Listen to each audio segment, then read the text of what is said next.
Hey everyone, I'm Phil. JP. And I am Will. And this is the roll call. Today we are going to be talking about a movie that Will just got on Blu-Ray a couple weeks ago called Don't Breathe. It was written and directed by Fede Alvarez, and it was also written by Rodo Sayegas. Sausages. So yeah, Sausages maybe. I doubt that's his name unless his parents hated him. It would be cool. Rocky and Money are together, and they go with their one of their accomplices, Alex.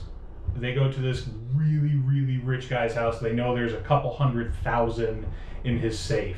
It turns out to actually be a few million in his safe. But they go in there and they get more than they signed up for once they enter the house. And he's blind. To me, the whole movie, I was thinking it's like Matt Murdock. It's old man Matt Murdock instead of old man Logan. This is what he's done since Daredevil. He retired.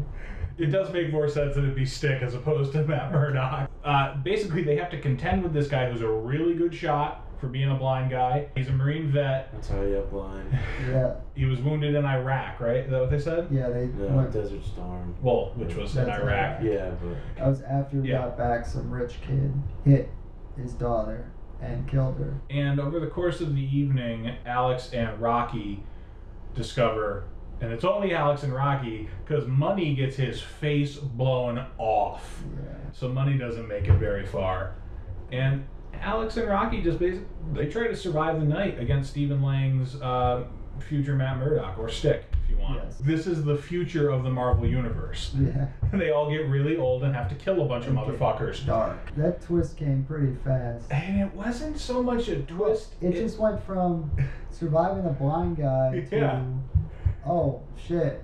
Well, I guess he's. well, I know for me, like in the previews, they at least made it look like there was more. He was blind and they were robbing him, but they kind of made it look like he had his house set up for like Intruders. Yeah, like For he something wanted else. something to happen. What happened. I was completely caught off guard. Well, I remember I didn't think that was happening at all. I thought it was more on a torture level. In the previews, I do remember them saying a twist you'll never see coming. Yeah. I mean, they're right. I didn't see it coming, but at the same time, this became a completely different movie. Yeah. The girl who hit his daughter, he kidnapped and impregnated her so she could make him a replacement daughter. With a turkey baster. Yes. Well, Very hey, important to he's know. not a He's not monster. a rapist. Yeah, he's not a rapist. He made sure that He is very clear on that point that he is not a rapist. Although I would like to say, I don't think he knows the definition of rapist. there's definitely- I'm Apparently. 99.9% positive he's a fucking rapist. Yeah. Anybody out there seen Pink Flamingos? That's where they got the idea from. I swear to God. But anyway, he has the girl that kidnapped his daughter in the basement. She is currently pregnant and tied to it was like a skydiving harness. It's so uncomfortable to think, like, he's had this chick down there and she was visibly pregnant, so like she's been there for a while, and I don't know if you guys caught it, but he said it took a while to take. Mm-hmm. So how many fucking times has he basted her? I still liked it. I still did. It was just the level of creepiness. yeah, it took a much darker turn than I expected it to. Yeah, so what did you guys think? I liked it. I'm not like pro turkey baster, but Or pro rape. yeah, or pro rape. I like that. It was pretty badass too. The amount of ass whooping that guy put on. Oh three, yeah, that's what I loved about like the movie. young and healthy. Yeah. I was so glad when 20 he killed somethings. when he killed Money. Yeah, I hated Money. Money is honestly probably my only complaint really about the movie. Yeah, I have like other small stuff, but Money was just so annoying. He's a stereotypical wannabe gangster white boy. Ugh, I love his douchebag. little tattoo that's like his little tiny dollar sign on his neck. Yeah. It's like you and me were talking. Yeah. Whoever was in the department of The art designing the department, tattoos on people, they picked the weirdest tattoos. Like she had the back of, Yeah, it looked like the fletching of an arrow. yeah, or a pine tree or something What the fuck? on her thumb. The only one that really wasn't like a douchebag was Alex. Yeah. Mm-hmm. Rocky was pretty much, she wasn't forced into this, but you can tell that like She had to get out of it. Yeah, well, also too, if money hadn't been, Her boyfriend. yeah, she probably wouldn't have been And there. I do want to say something that's just always bugged me in life. Alex is here, and he really likes her. He's a nice guy. This dude, Money, is just a tool, douchebag, piece of shit. And so obviously she's got to be in a relationship with him. I felt so bad for Alex because he didn't even want to do this. He was the only fucking smart one that was like, we shouldn't do this one. And even when they're in there, he's the whole time he's like, all right, well, now we're breaking a felony. Yeah. Now you brought a gun. He can legally kill us, like, which is the truth. And it's like he was the only one who was smart about this. And Money's just like, yo, son, we got to do this. By the way, I felt bad for Alex because naturally he has to die. And it was because he was in love with a girl, which was kind of like, yeah, sweet. Stupid complaint, but that's just my complaint in real life. I enjoyed the movie up until we found his rape dungeon. Yeah. And it was disturbing and completely unnecessary. It just took me out of the experience. Yeah, the twist you'll never see coming, and I didn't want to see it either. That twist, like, alright, it was one of those things like, okay, I get it, he's a blind war veteran, so obviously he knows how to fight, and he knows his way around the gun, he has bells and stuff, and in his basement he's got fans set up, so he knows where he is. Then it's like, when you get down there, and he's got this torture dungeon, and he's been masturbating into... And the bells are attached to the girl that he keeps downstairs. Yeah, and it's like, he's got a cryo fridge with his sperm in it, and an oven that he heats it with. It started off as like a believable, like, you broke into the wrong house, and this guy's fine-tuned because he's blind and he knows his way around his house. Don't breathe, he can hear you. If you're blind, your other senses are gonna heighten. That's just what happens in real life. But now it's, okay, alright, this guy really can kidnap a girl and impregnate her and build this torture chamber. I gotta call bullshit. And that took me out of it completely. Once they got downstairs and she was there, it's kind of like, no, I don't know, I don't like it. I liked the movie. Stephen Lang was badass as the blind guy. He has his trademark is grabbing people by the scruff of the shirt and punching them in the nose repeatedly, because he does that to both Rocky and Alex. Why? He got the keys to the house and was like upstairs at the locks, and the front door had like 9 locks on it, all locked from the inside, and you need keys to unlock them. In my mind, I would have unlocked every single one of them so the door was unlocked, then went to get Rocky, because what got them killed is when they got to the front door, they were trying to unlock all the locks in the door in a hurry, and then they got plugged in the head. It just made it seem like a poorly executed reason to keep them in the house. Yeah, you know, exactly. And then we were talking about it when we were talking about Lights Out.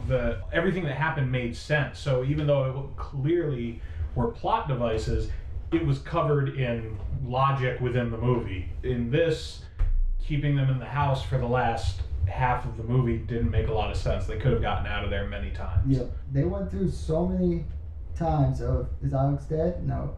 Like, I thought Alex was dead like 3 times, yeah.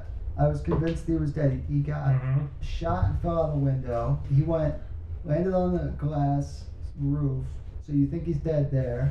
Then he gets stabbed, or you think he gets stabbed, with hedge trimmers, but it ends up being Money's dead body. Yeah. And he gets beat up. He comes back, saves Rocky from that, and then gets shot in the head. So why bother doing that? Like, oh, he's still alive. He's still alive. He's still up dead. Like, you just kept him alive just enough so you could keep saving Rocky to keep her going. Yeah. And then kill him off, which was a waste. I did not dislike the movie. I really enjoyed the first 2/3 of the movie. The ending's what did it for me. At the end, she beats him up, hits him in the head with a crowbar. Mm. He falls down the fucking like 5-10 foot hole, shoots himself. The cops get there and they're like, oh, he was a hero. His 2 kids broke into his house and he was able to defend them and he shot them, killing them both. He was in the basement. So for him to have gotten away with what he did, that means he was able to get back upstairs. Yeah. Clean everything up. Now, mind you, Money's dead body has fucking garden shears sticking out of it. So he was able to like take those away, make it look like he had hidden bodies. There's broken windows everywhere. He has a torture chamber in the basement. Like, so either these cops just came in and were like, "Oh, poor old man, let us rescue you, and we're not gonna look through your shit," or he was somehow able to hide everything he did.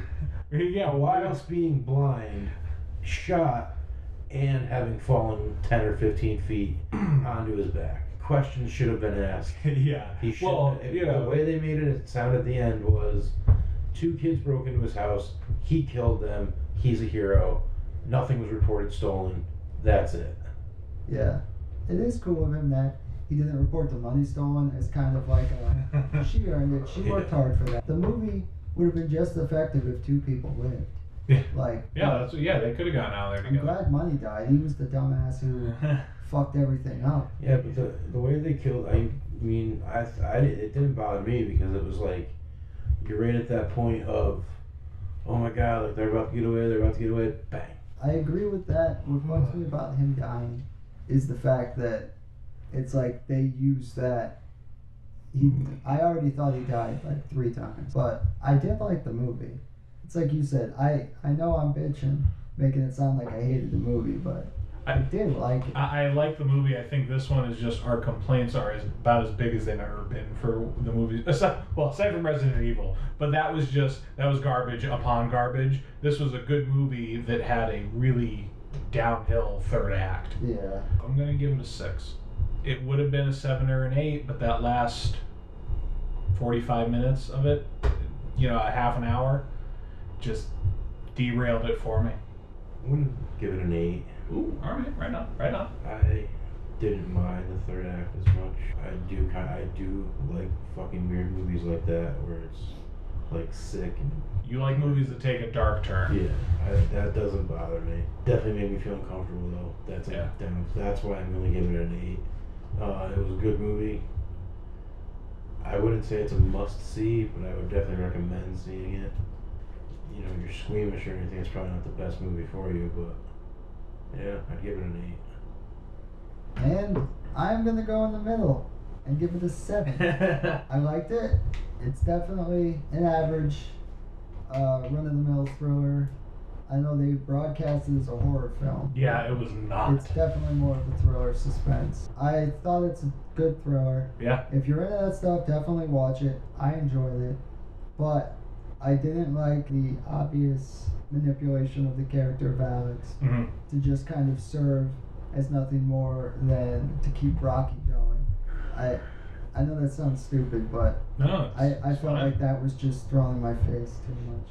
It kind of took me out of it. When he's heating up the jizz, explaining that he's not a raper and all that, and then he puts it in the turkey. Yeah, it's like going in slow motion towards a vagina. It's got and fucking hair in it. Yeah, it's like, come on. So you mean to tell me that this blind dude kidnapped a woman, built a torture chamber for God knows how long, just artificially inseminating her with a turkey baster, jerking off in the little fucking cups and freezing them. I'll believe that they break into a blind war veteran's home and all that. You'll buy the Daredevil angle. Yeah, I'll buy that. But come on, really? So for that, I give it a 7. So that's that. Next week we are going to be doing the Lego Batman movie. I am so excited. Yeah, cannot wait for that. Huge fan of the Lego movie. Yeah, the Lego movie was great. And Will Arnett and Batman. Those are 3 of my favorite things. Give me them all together. Yeah. Zach Galifianakis is going to be the Joker. Which I can't wait for. Really? Yeah. I would like to see his live action Joker, even though he's, not at all what you think of when you think of the Joker. Yeah. I would like to see him play the Joker. That'd be cool. Yeah. That's the roll call. I'm Will. JP. And I'm Phil. Peace.